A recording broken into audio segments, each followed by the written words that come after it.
And it's 6 o'clock. And you see on some of the indicator rolls of it's even more packed. We're going to go ahead and call this meeting to order. Mr. Bailey's here. Excellent. We have 5 directors present: Director Schott, Director Bland, myself, Director Robinson, Director Lewis, and Director Minley. So all please join me in pledging allegiance to the flag. I pledge allegiance to the flag of the United States of America and to the republic for which it stands, one nation, under God, indivisible, with liberty and justice for all. Please note that he's present by video conference. Yes, and Director Palmer is present by video conference. Try to sort it. The only person missing is Director Ward. He's gone now. Okay. He's gone now. That's okay. He may be in and out. Public comment. Do we have anybody sign up for public comment? Mr. Brotherton?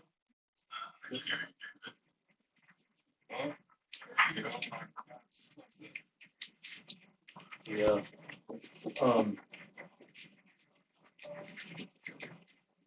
Bonnie, there wasn't nobody signed up? Okay. No public comment. Yeah, I'll have Android.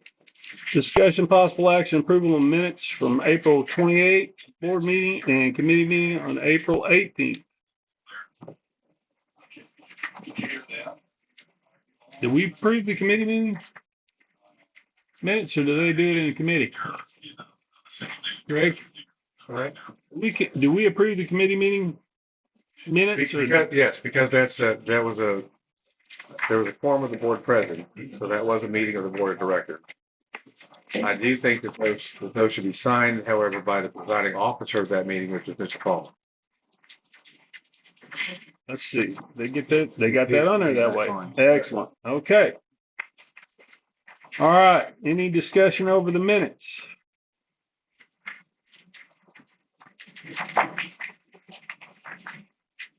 I would entertain a motion to approve. I move. So, second. Motion's been made by Director Lewis and seconded by Director Schott to approve the minutes. Any other discussion? If not, all those in favor, raise your right hand. I'll abstain, I wasn't here.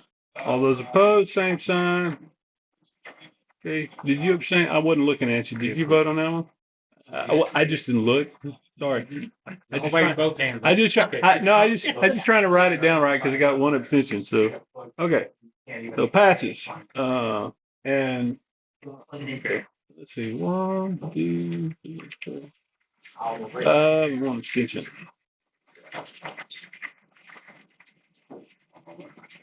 All right, general manager's report, exempt well applications. We do not have any exempt well applications this month.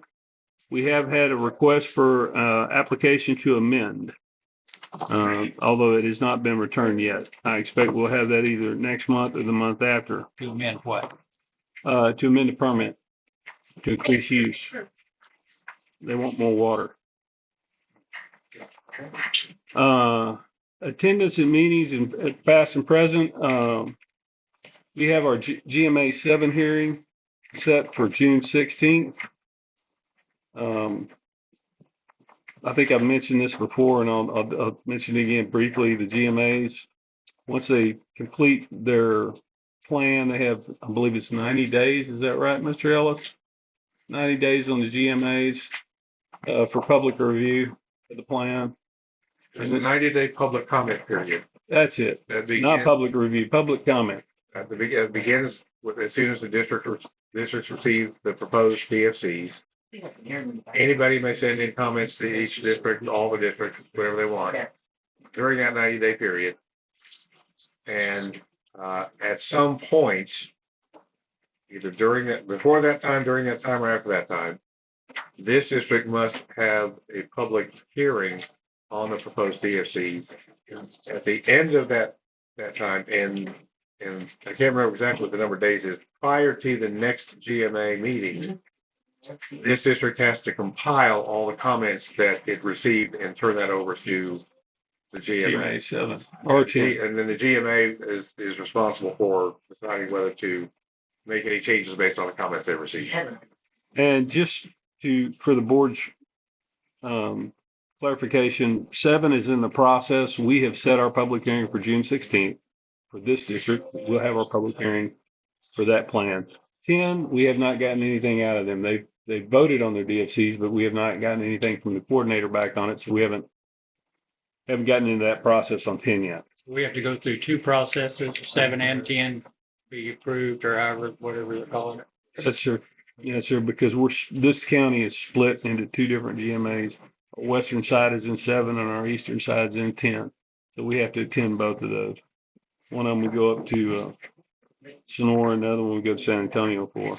And 7 is June 16th, you said? Yes, sir. Oh, that's each groundwater district within the GMA has to hold a public hearing. So their members of the public locally don't have to go to Sonora to make a comment. They can come to our hearing here. They can make the comments. The best way for them to do that is to do them in writing, because that way the written comments go directly to GMA 7 instead of what we bifurcate down into these are the arguments that were made. It goes one of 2 ways. They come to us, we have the hearing, they make all the comments, and we can write those down, condense them into this is what the public said here, or they can give us the written comments and we can stick it with it and send it to GMA 7. At the end of that 90 days, they take all those comments and then they approve the plan or modify or adjust or do whatever they're going to do. And we're doing that for 2 of those, but we're held up on 10. We don't know what's going on there. June 16th. Yes, sir. That's just, we looked at the calendar to set a date. This is one of those things that the board is welcome to attend. We don't do anything. We're just receiving public comment for GMA 7 and passing the information along. So that's not going to be actually our meeting. It's really not. Well, San Antonio or Sonora. It'll be here. Yeah. That's why they do it, because they have so many different groundwater districts in the GMA. They don't want the public to have to travel halfway across the GMA. So they have a hearing at every groundwater district on this plan. So ours is June 16th here. Ours for here is June 16th. Yes, sir. I don't know what the other districts are going to set theirs for. They just have to do it in that 90-day period. Send all the comments back up to GMA 7 before they do the final decision on the plan. And that'll be, of course, that'll be coming up. I don't think, I was looking for that date. I don't think Meredith Allen has said it yet. It'll probably be in August or September for GMA 7, and I don't know what's going to go on with 10. We have registered as a district for the Groundwater Summit, for the TAG Groundwater Summit this year. And we will be giving out 6 scholarships as we voted to do. The scholarship committee has made their selections, and those will be tomorrow evening at the auditorium. Those will be presented if anyone is interested.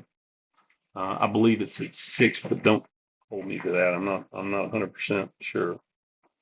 And I think that pretty much covers the general manager's report as far as I know. Review Texas Water Development Board Drought Index and aquifer monitoring data. This is your time to ask Mr. Burton questions.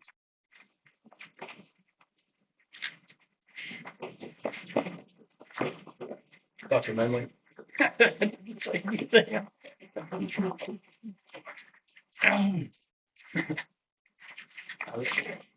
And what's your comments for recommendation? Yeah, well, I mean, I don't have any slides prepared. Obviously, we appreciate the rain, very grateful for the rain. The one comment that I did make earlier, I think both to you and Dr. Robinson, is Kickapoo State Park, their main supply well, really since 2020, July of 2021, it has flatlined at the bottom of that well. And we've worked with the state park trying to provide them as much information for water levels, but it has been flatlined since 2021. And for the first time this month, that went up and is trending up. And that is a great indication for deep aquifer recharge. And it's not just one event, but we get a little event, and this is the exact type of rain we need. We need 2 or 3 inches, 2 or 3 inches, 2 or 3 inches, 2 or 3 inches kind of thing.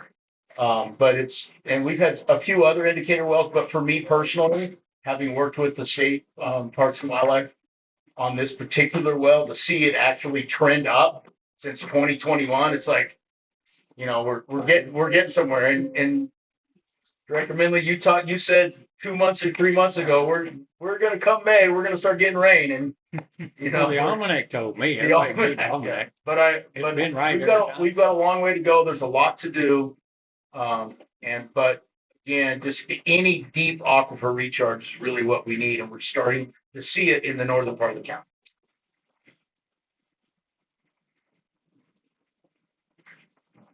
Are they seeing anything on the aquifers itself? Has anybody checked that? Well, and we'll clarify the question if you don't mind. Well, like when I called back, 2-3 months ago, it said the aquifer is a number 5 drought, the aquifer itself. This is the Edwards. Yes. Yeah. So is that one correlated with the Edwards? Talking about? Well, it's Edwards trendy water for sure. I don't know the official what Edwards Aquifer Authority is doing over there. I haven't seen any drought. I haven't looked at their I drought didn't call conditions them at all. I just was on what they told me. Yeah, That was months but ago. certainly they have got a lot more water than we have. I mean, there has been some fairly significant rain events come through that have gone through really east of us, Uvalde, Medina County, towards San Antonio, and all up on the base of the hill country. There quite a bit of water. So it wouldn't surprise me if that's starting to fill up again. But again, we're at a deep, deep deficit. I mean, this is not, but every little bit is I certainly. know their monitoring well is coming up. Is it? Yeah. Yeah, J17 or something. Okay. And Yeah. I can't tell you See, exactly like, what, I but don't know it's what showing state it's in, and- positive results. Anything else? Oh, Yeah. but big time. I was just worried whenever they told me it's in the number 5 drought, like I mentioned at the drought meeting, they only go to 5. Yeah. How much worse could it have been, and how long is it going to take to get up to the number 5 or even get better? And I know they've had a lot more rain because I work off the 140 up there outside of Uvalde, and they've got like 3 or 4 inches when we didn't get but a half. Yeah, exactly. And multiple times. Yeah. Yeah, I've seen that. Yeah, we watched And probably today because they just said there was a tornado in Pearsall a while ago. Really? So I mean, and that's not 25 miles from where I was at. They've been getting a lot of rain. Yeah. I got a quick one for you. Yes, sir. What is the red on the Gomez well number 1? Specific conductance. You put one of those in there. Yeah. Okay. And this board authorized, I think we purchased 10. We've got those in. Right now, we've got 7 specific conductivity sensors that have been deployed. We've got more to put in. But we're starting to get them in Mountain View. Carlos, was that Camel Camp? So when we see these other colors, those are the ones that have the specific conductivity. Yeah, well, and not all of them are plotted in there. And sometimes, depending on what's interesting, sometimes I'll put temperature on some of these graphs. And if we want to see anything specific, you can do it. But it's just looking sometimes, particularly down south. And I think Vince has seen some of this work, but down south, we've got some wells, you got 80, 90 degree water. And so you see that, sometimes we'll put that in there. But the graphs on those specific conductance are the different colors that are on there. I think I only included 2, but we've got 7 sensors that have been deployed right now. And it's specific conductivity, TDS, salinity, resistivity, density. You get a lot of other parameters based on that. Some of those are calculated parameters, actual conductivity, and then specific conductivity normalized to 25C. Let's say we're getting some good information. And Director Robinson, you had made the comment earlier, about we've got representative wells pretty much in the majority parts of the county. What we need, we still need, and Vince can allude to this if he speaks a little bit later, we still need to hone in a little bit. You get 1 or 2, you get an idea, you get one over here, and there's some differences in some ones that are sort of in the same general area. You get some wells in one particular area of a certain zone or something, and they're different. Well, then let's put another one and see what's going on. And so we're still progressing. but we came out, we got 2 installs yesterday and 1 today. We're gonna do installs all week. We'll see how we do tomorrow. I think if, the roads are gonna be muddy, but we're continuing to progress. We're Director dialing. Palmer, did you have any questions? Sounds like you're dialing in the resolution.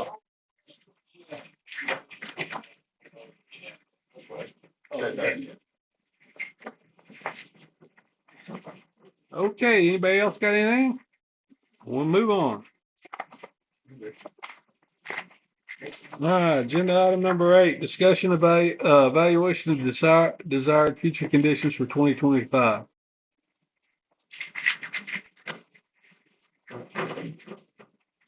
Is it Vince? Director Palmer asked for this on the agenda, so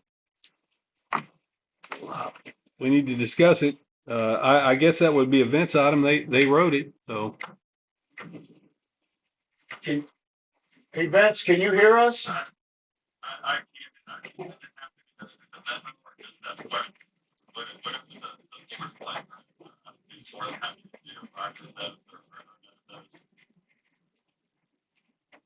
Yeah, Vince, if you can hear me,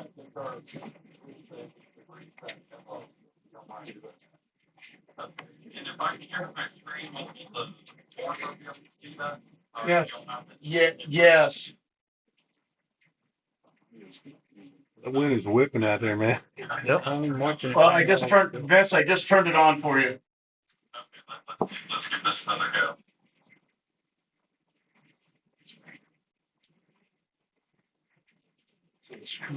Yeah, it's the.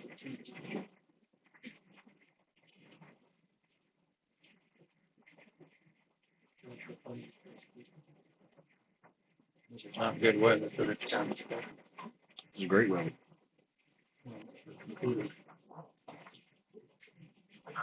As long as I'm inside in the dry place. Yes, we can see the screen. Okay, wonderful.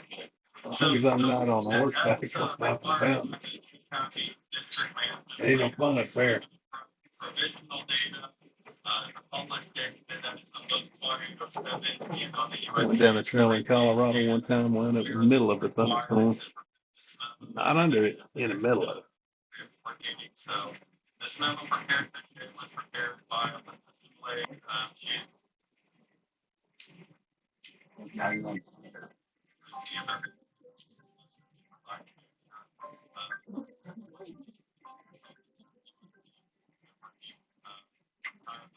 That's $25 fine. projects here for the district. Hey, So yay! with that said, just a little bit of a quick primer here.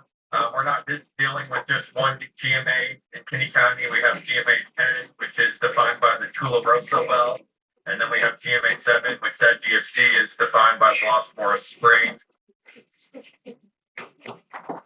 Are we okay on audio? Yeah, you know what, Vince, we're able to get the speaker working so the rest of the room can hear you. You're coming out of a really very small microphone. Just about the time you said that said. Yeah. But we can hear you perfect, and we can see we've got it up on the screen. We can see both you and Director Palmer. All right, wonderful. I'll keep going then. So as I just mentioned, the Kinney County Management Plan states that the district will assess annually the end-of-year Los Moras spring flow and annual precipitation to evaluate consistency with the desired future condition. Each year, we evaluate the quantitative of precipitation data. And then we compare that to the end-of-year Los Moras spring flow data.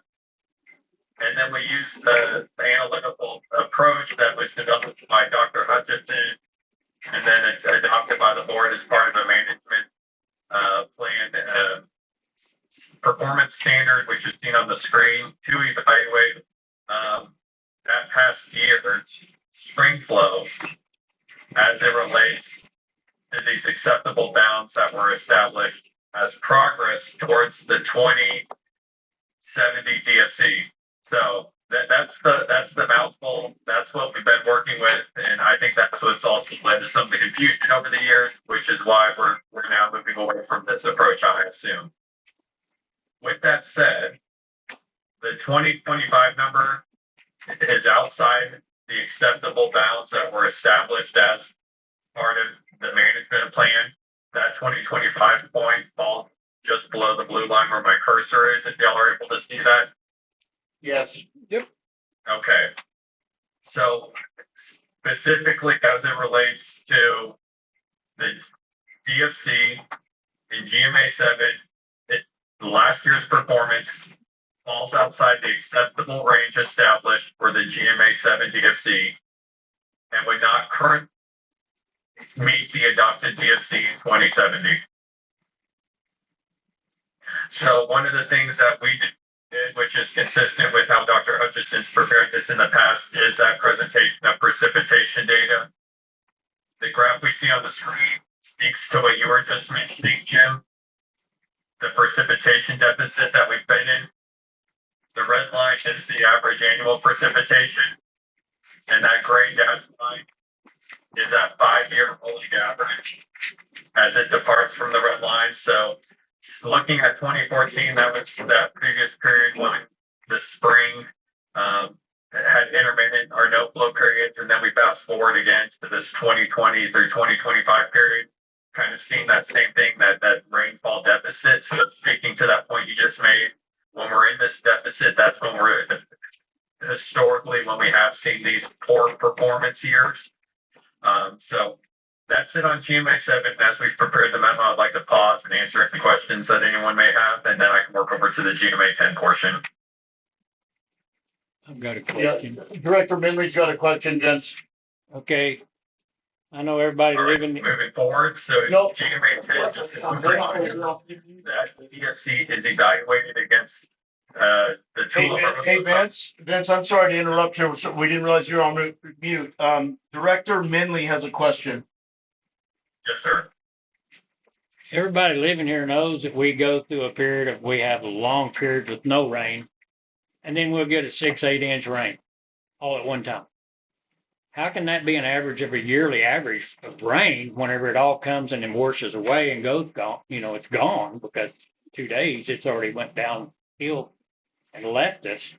That doesn't go into the ground to help our yearly average. If it rained like this all the time, we could get a yearly average. You know, Vince had said before, we're average of 1.5 inches of rain a month. Well, that's bullcorn because I've been 9 months with no rain before here. I know that.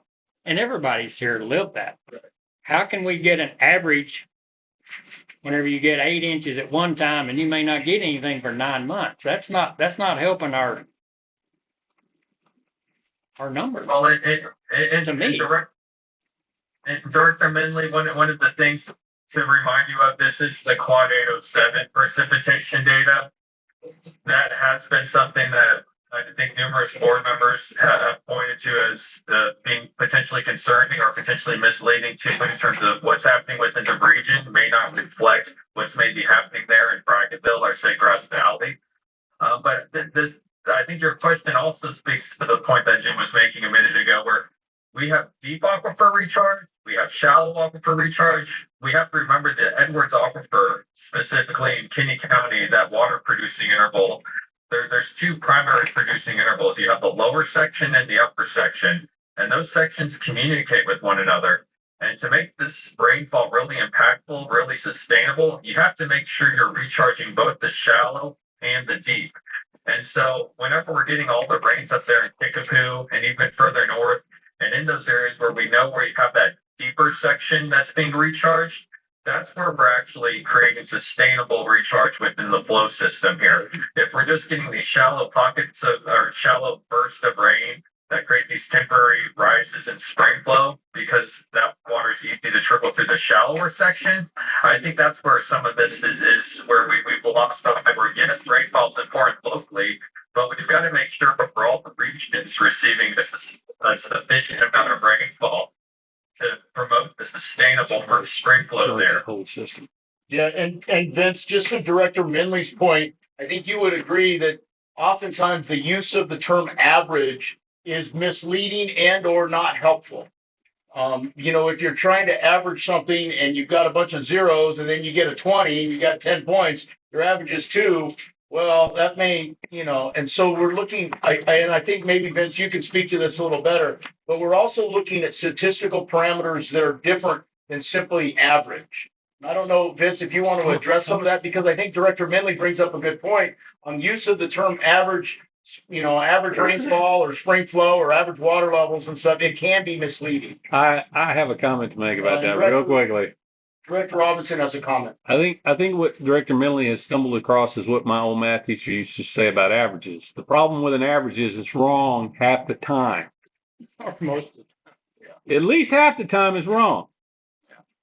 And that's the problem with an average. Vince had said that we could get an average of inch and a half of rain. I mean, and that's by what the still shows, because, 8 inches one time and none for 9 months, that's still an average. But most of the stuff he's talking about, our recharge, is not even in our county. Yeah. So we have to look at the broader spectrum of where this water is actually coming from, Yes, and sir. not just our county, because it's not coming from our county. Yeah. Not at all. Not on the recharge on the ground. Most of it, anyway. Most of it just Most of kind of it. evaporates and blows away.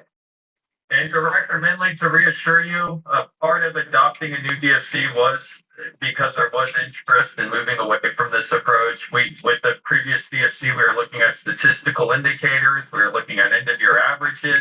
We were looking at end-of-year spring flow, which I think has led to some of the confusion and also the frustration that I know a lot of board members and constituents there in Kinney County have been faced with over the last couple of years as we try to unpackage this. So the good news is this board has moved away from this previous approach. We're still reporting on this because this is what's in the management plan. This is what we're required to do. But there's a lot of opportunity to do things differently moving forward with the new DFC as well. I'm listening to it. All right. Okay. I think any more questions? I think Vince, you can keep going. Next, GMA 10. Okay. All right. So GMA 10, it's simpler. It's easy to unpackage here. We're looking at the Tularosa well, which is in the state water database as well, 70-38-902. The good news there is we're well above what that DFC, that stated DFC is, which is going to be the water level is expressed as a minimum groundwater elevation, and that minimum groundwater elevation is 1,184 feet above mean sea level. So another way of thinking about that is about 197 or 198 feet below ground surface. But a little bit of a discrepancy there in terms of the elevation data. And that's why we see 197.042 here listed at the bottom, and then again at 198. But depending on which datum you're using, you're somewhere between 7 and about approximately 8 feet above what that DFC threshold is. This Tularosa well, as Jim has discussed previously, correlates well to the spring in terms of when it goes up. The spring's usually going up. When it goes down, the spring's usually going down. So there is that correlation that has been observed here historically. I believe this was originally an EA test well or our monitor well. And then because it had that historic data, that's why that DFC was then established around this, because we had that long track record that we can base the DFC on originally. But the point there is we're about 8 feet above where that DFC is. I'm assuming we're even higher than that now based on all the recent rainfall. So good news on GMA 10. And then kind of wrapping out the discussion here as it specifically relates to our observations in 7 and in 10. We do have to consider all the factors here. Historically, the previous DFC, because it was rainfall based, there was that focus and net emphasis on net evaporation and the impacts and the effects of net evaporation, as it specifically relates to that being counterproductive to any rainfall you get. You have higher net evaporation, well, you need more rainfall. When we're talking net evaporation, we're talking higher, warmer temperatures for longer. So a combination of climatic factors here more recently. So all things we need to keep in mind, all things that should be kept in focus as we really think about rainfall, the importance of rainfall to recharge. But then also when it gets hotter, you're not getting as much rain. And that makes it into the system as recharge. So that's the summary we prepared here. We tried to align this as closely to Dr. Hutchison's past memos. And so this, I'm hoping, is maybe the last time. We may have to do this again one more time next year as we kind of transition towards the new DFC. But the points here are, we were outside the acceptable bounds in GMA 7. GMA 10, we were about 8 feet above that water level threshold. And then we had a very warm, dry climate that's been prolonged and persistent for about 5 years now. That has led to, potentially being outside those acceptable bounds, the range established as part of that DFC there in GMA 7. And once again, I'd be happy to answer any questions that anyone may have as it relates to GMA 7, GMA 10, or the discussion here. Questions for the director?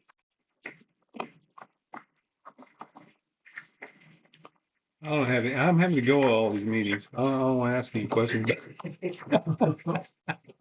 Hey Vince, I've got a question for you. So on GMA 10, did the Edwards Aquifer Authority or did GMA 10 go non-relevant for the portion of the Edwards that's in Kinney County? So I heard that somewhere. And this comes back to the EAA, and that's something I still need to unpack it. So, and Dr. Robinson, please correct me if I'm wrong, but the Edwards BFC is non-relevant for all of GMA 10. Is that correct? You were at the meeting. I was virtually there. Trust me, I asked him because I was kind of shocked. But that is my understanding that they have gone non-relevant for planning purposes. For planning purposes, non-relevant in all of GMA 10? That's my understanding. Or just the GMA 10, just Kinney County? No. My understanding was they were doing it for the Edwards. They might not include Kinney County. It may not include Kinney County. It was the EAA was going non-relevant for the Edwards.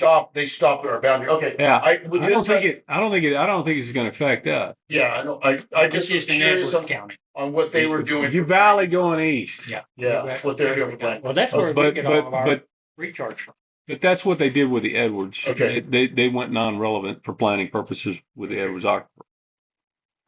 And then the same thing there with the Austin chalk and Uvalde gravels everywhere outside of Uvalde. So there were some kind of blanket wide non-relevant designations there. That's consistent with past rounds there. But within Kinney County, we still have the Tularosa well as a DFC. But yes, I did catch that too, Jim. And historically I haven't gone back to see if that's how it's always been there, but it did stand out to me as well. Okay. Just curious. Thank you very much. Well done, Vince. Of course, thank you. Any further questions, Director? Director Palmer, questions? No questions. Thanks, Vince. Okay, let's move on to Of course, agenda thank you. item number 9, Drought Plan Committee Report. Director Palmer. Oh, everybody hear me? Yes. So, quick report from the Drought Management Committee meeting that we had. I thought it was helpful, semi-productive, good start, I would have to say. So we're planning another one on June 9th. So hopefully we can have a good showing at that one coming up. And I think it's a positive thing to start the process. So that's basically where it is. The video's on YouTube for anybody that wants to review it, and the public or on the board, or you guys, Jim and Vince, it's there, or Greg. But I think as we move forward, progress on something relative to a new drought plan is something we need to talk about. And the drought committee is back in action and doing that. So that's really all I have to report. But next meeting, June 9th, 6 p.m. Excellent. Agenda item number 10. Can I ask a question on that? Oh, Absolutely. I mean, Director since Manley has a question. we're on the drought, we was talking about the drought plan. And I'm having a hard time when we're talking about the management plan. How can we have a management plan if we don't have a drought plan in place? Or even a structure to go by. Now, that's that's been my biggest concern about the whole drought plan deal is if, how are you gonna control anything on a management plan if you don't have a plan? I mean, Yep. it's, and even in some of the rules, it says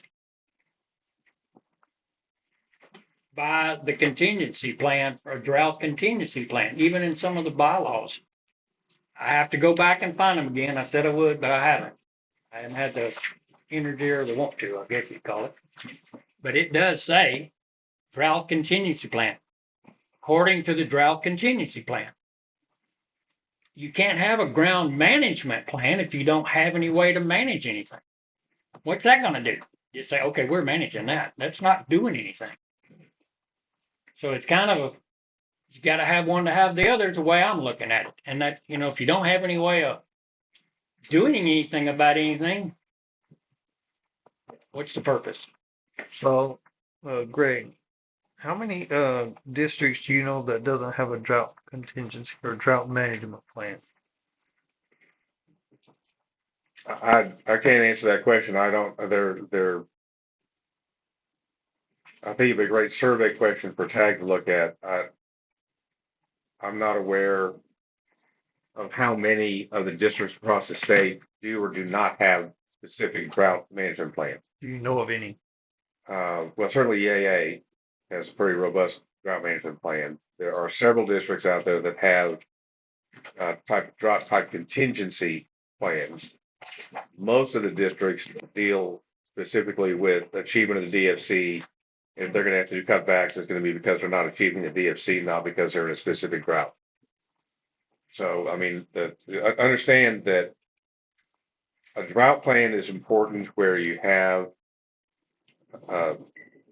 mainly karst systems that respond rapidly to rainfall conditions. Most of the state will rely more heavily on groundwater during a drought because that storage is there, and they know they're pulling water out of storage during the drought, counting on it to replenish when the rainfall comes.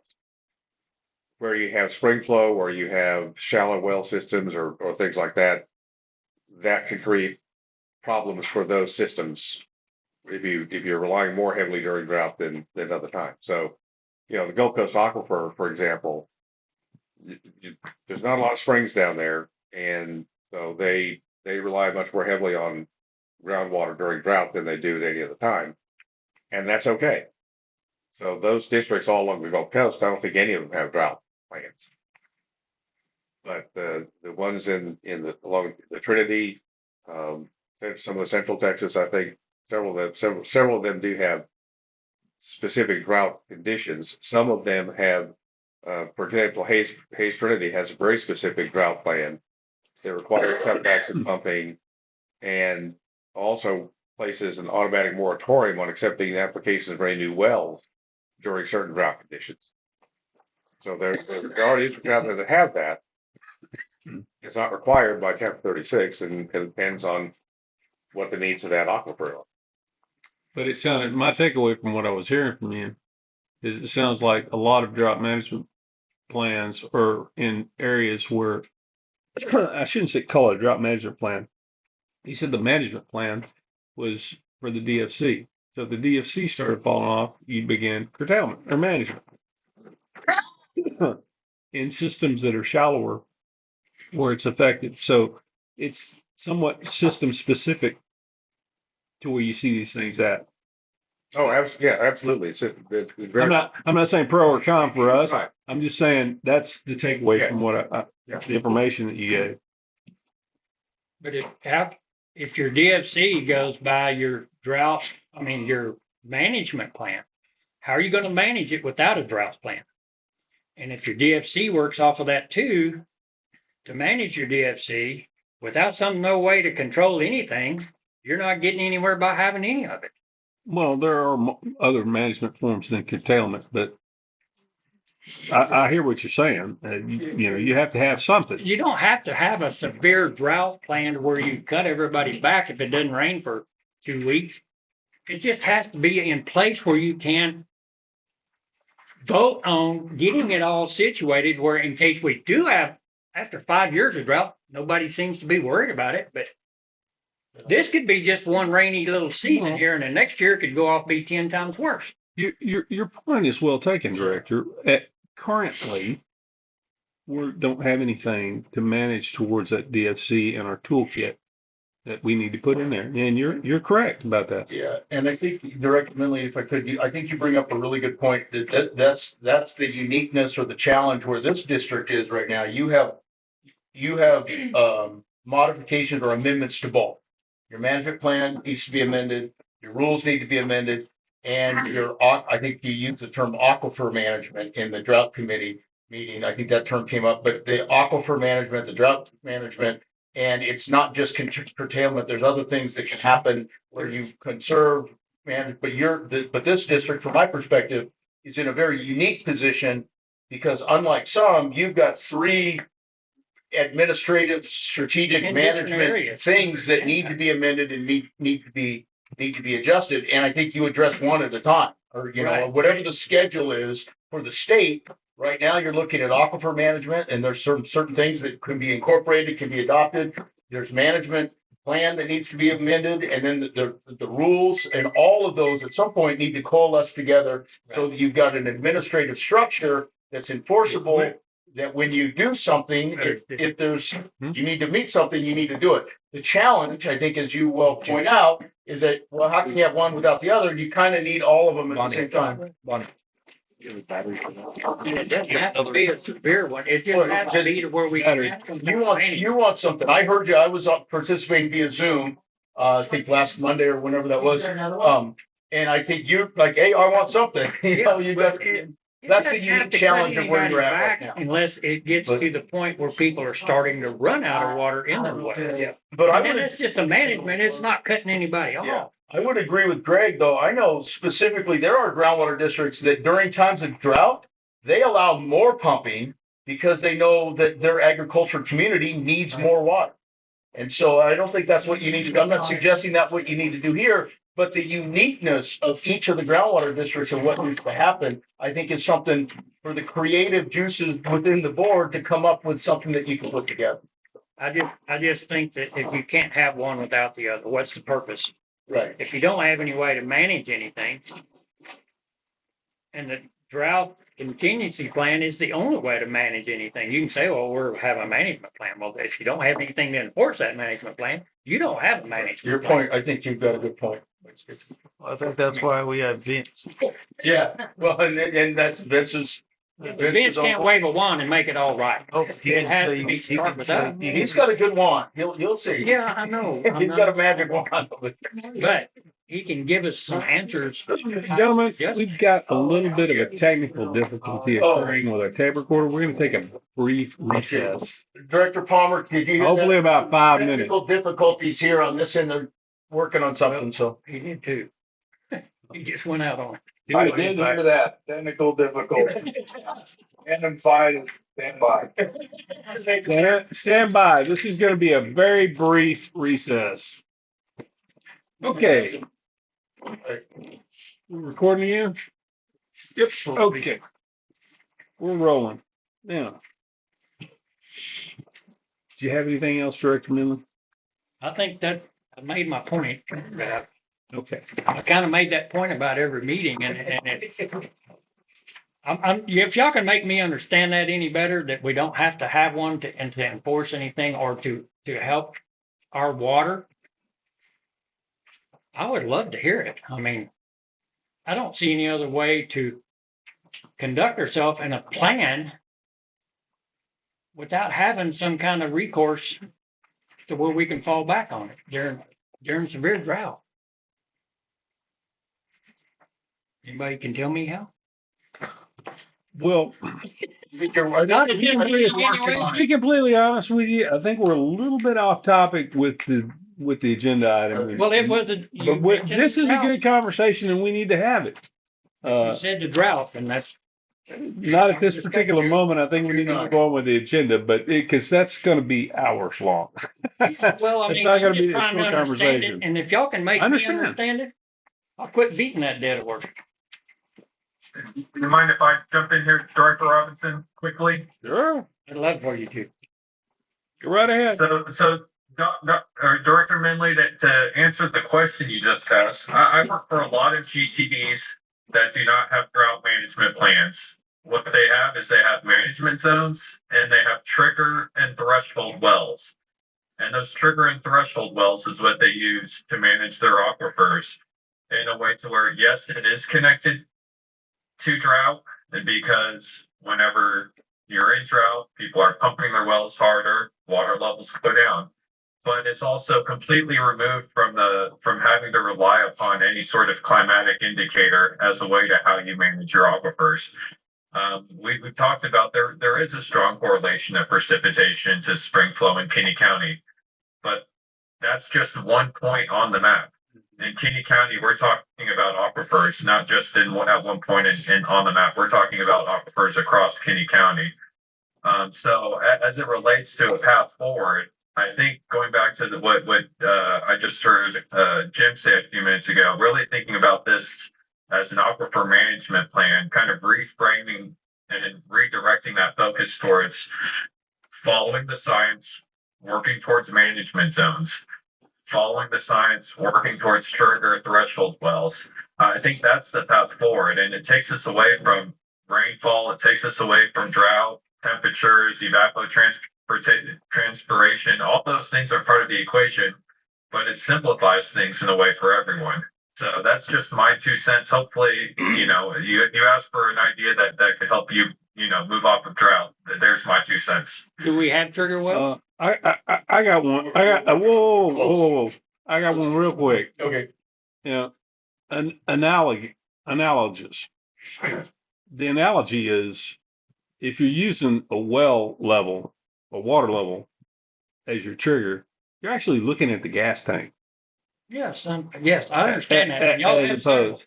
And I think personally, that's a better way of looking at it, because you're looking at the gas tank and not looking at all the things that affect the gas tank. Whether it's raining, whether it's too hot, all those other things. You're not looking at any of that. You just look at how much water we got, and you're basing your decision off of where it's at. Okay, those trigger wells don't feed the aquifer, though, do they?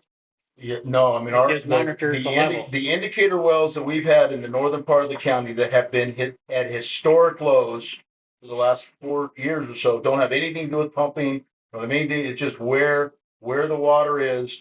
And, Vince has done a lot of amazing analysis on all this data that we've been collecting, and we're getting there. I mean, we're working towards having that.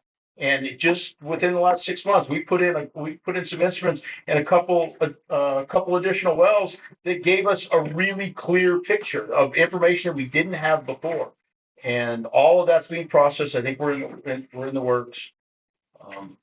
Yeah. Happy to talk about this more, but I think as Director Robinson said, we're getting off topic a little bit. Don't get me wrong. I don't mind talking about this as long as the board wants to talk about it. I don't think we can do anything about it at this particular meeting with our agenda as it is. No. Well, and let's bring this up June 9th. We'll, whether I'm here or I can participate via Zoom and just continue the conversation. I think there's a lot of things that can be implemented and adopted. Well, I've been on this for almost 2 years now, and we've been trying to get a drought plan for 2 years, and we haven't gotten any further along in 2 years. I think you're further along. Huh? I think we're further along today than where we were 2 years ago in being able to do something. Well, I guess so. We're not screaming and hollering at each other. We're getting along. That's not a bad point either. So I'm just trying to figure out in my mind how this gonna, once all this blows over, next year may start out dry again and just continue again for another 5 years. Yeah, man. Well, with this rain, it is possible we can get 4,000 to 5,000 acre feet of water in the aquifer. We're talking with about 3 to 5 rain. I mean, inches a day. For Director Palmer and for Vince, it's pouring rain here. But we could get 3 to 4 inches of rain in some parts of the county up in the north. And that could put some significant amount of water in. And 2 or 3 of these events, and that's more water than being pumped out of the county for the entire year. And so, and particularly with Kickapoo coming up for the first time since 2021, you're seeing you're seeing the aquifer fill up a little bit. Some of it we see get our spikes and all the water dissipates real quick, but what's coming up, I'm hopefully optimistic. I'm seeing it in Pinto Creek. Yeah. Yeah, the springs aren't flowing along the creek, but the water levels are coming up in the deep holes. Yeah. I've gained 3 or 4 foot in And some of those. we were up north here off of 674 on a couple different wells, and water's 20 feet below surface. And with Pinto Springs headwater, we've got an indicator well for that. And talking with one of the landowners, water level gets to about 45 feet, and that Pinto Springs is going to start flowing. Well, right now we're at 48 or 50. And so we're really close to things starting to move again. I know this is off topic in terms of drought, but it doesn't take, it's not completely dry, and we don't need 20 years of rain. We're really close with just a few rain events, and we haven't seen rain like this in 5-6 years. Yeah, but my one thing is, I work at the Pinto Ranch. Okay. 2019, and that's when the creeks just quit flowing. They were running over, flowing springs. I walked every bit of the inch of that creek. Yep. I knew where all the springs were. They were flowing. In fact, I got trapped between the two creeks for 9 hours. Yeah. Okay, everything was flowing, and then in that 1 year, the creek quit. Yeah. 1 year. That's all it took was 1 year. It didn't quit on my ranch, and I'm downstream from it. It did not quit on mine. It quit on the Pinto. It quit flowing across. Now, I'm talking low about water the crossing. Pinto, Perry. You're just talking about further downstream. I'm just further downstream. It did not quit on our place till late 23. How do you explain that? That's what I'm trying to Well, find out. the aquifer's draining. You're starting up high. It's gonna dry up high. If there's no water coming back in, it's gonna dry up. As you further you go down, it's gonna respond. It's gonna dry up later. Well, I'm glad going y'all had downstream. water. I want everybody to not to even have to worry about water. Let's But it did dry up at 2019. Yes, let's go on. let's move on with our agenda, gentlemen. Agenda item number 10: discussion possible action, streamline update compliance. Okay, what this is, and Mr. Ellis can fill in my blanks that I leave out. It's state required ADA compliant, ADA compliance for our website. This is for blind people and deaf people to be able to have access to our website just like anyone else, and this is something that we have to pay for. We don't do it. The company takes care of it for us, and they make us compliant. I don't remember, what is the cost on this, Marty? It's 3,000 for the year. Per year? There's some tax on it. Yeah, there's some tax on it. There's The last page should have the, Last page? yeah. Okay. Let's see. There. page 11. Will you sign off on Anyway, our options are we do it or take the website down, basically.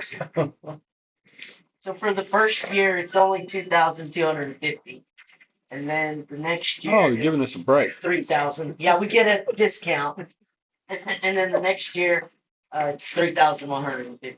But we don't have to do anything. They'll go in and do it. We just have to approve it. Not, we won't be in compliance. Is that with some type of like a 5-year contract, or it's just annually? It's just annually. It's contract term is from May 4th to June 2026 to June 30th, 2027. It's 1 year. By law, we have to do If we have the website. if we have to. Yes, it's if you If look we at have the packet, if we have the it's website, there, it has to be it's got the- compliant. We don't have to do it with these people. You could potentially try to find somebody else that did it, but yeah, we have to do it.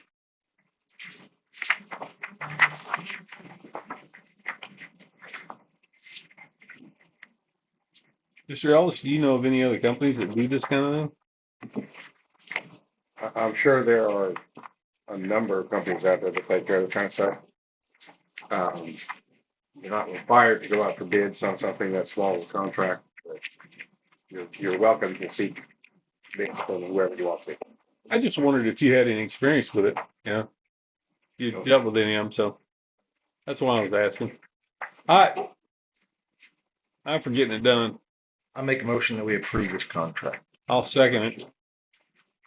Any other discussion?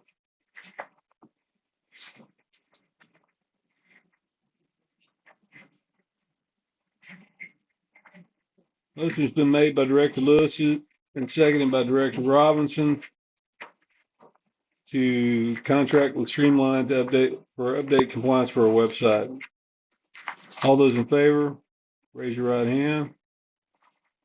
All those opposed, same sign.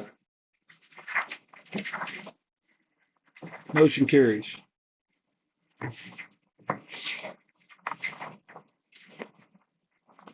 Agenda item number 11, discussion possible action, financial statements, April 2026. Oh, that's not financial, this is investment. I'll tell you then.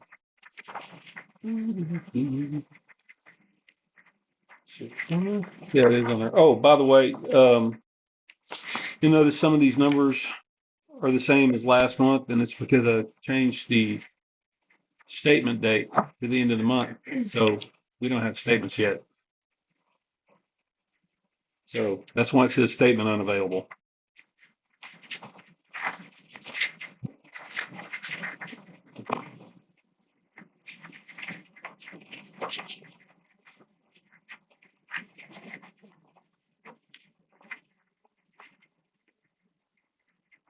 So item number 11, everything here is current, right? Yes, sir. As of April 30th. Okay. That was April 30th. That's right. These are all coming out late. That one's actually prepared by the bookkeeper. I don't do that one. Okay, so on this one, it's supposed to be an action item. Oh, we have to file them for audit, I believe is the correct. What's the wording for that, Greg? Audit? File for audit? We file the financials for audit. We don't accept them, right? And then the way we do that. Correct. You're not accepting them, you are, Make a motion to file it for audit? yeah, that's it, file it for audit. That's my motion. I see. Any further discussion? Motion's been made by Director Bland and seconded by Director Lewis to file the financial statements for audit. All those in favor, raise your right hand. All opposed, same sign. Motion carries. Agenda item number 12, review monthly investment report.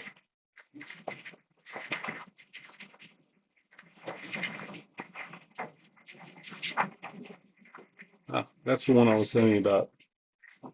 The bank statements are coming at the end of the month now, so that's one of those. I kept those balances from the past month because I don't have the ending statement balances put in there yet. That's fine. They should come in at the end. They should come in the next few days.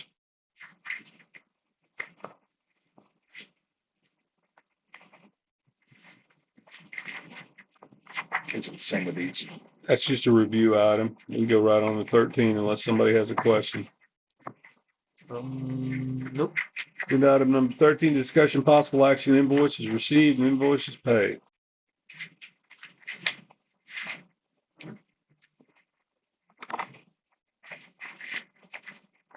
If there are no questions, I would entertain a motion that we continue to pay our bills.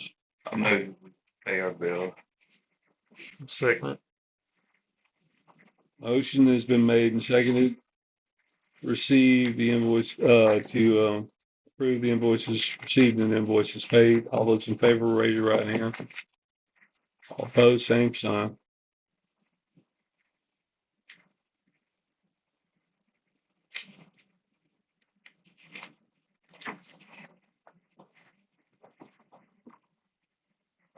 Okay, number 14, discussion possible action, personnel matters related to staffing needs during the general manager's medical leave. We will be recessing to go into executive session pursuant to Government Code Chapter 551, Personnel Matters 551.074. Okay, it is 7:48, and we're back in regular session. We went into executive session at 7:02. Just to note that for the record. We did not take any action in executive session. Agenda item number 15, discussion possible action matters deliberated during executive session. I'm going to move that we table that until our next meeting. Second it. Any discussion? No. Motion's been made by myself and seconded by Director Perry to table agenda item number 15. All those in favor, raise your right hand. Motion carries. Number 16, Director request for items on next or future agenda. More rain. Amen to that. Okay, let's just go ahead and do that. We'll get some more rain. Dial that one up, baby. Anything else, Director Minley? It's no hail or no tornado. Anything anybody want on the agenda or can think of that we need to stick on there? Anything you need, Jim? No, Vince. No, don't ask him. We'll just put him on there. Yeah. We don't give him any choice. Mr. Palmer, do you have anything to put on the agenda? Not that I can think of right now, no. How about you, Greg? If that is the case, I would entertain a motion to adjourn. Oh, move. Second. All those in favor, raise your right hand. Opposed, same sign. All right, you got an opposition. I like it. he wants to stick around. I don't mind sticking around. We're not working now. What time? Call it 7:51. Adjourned at 7:51.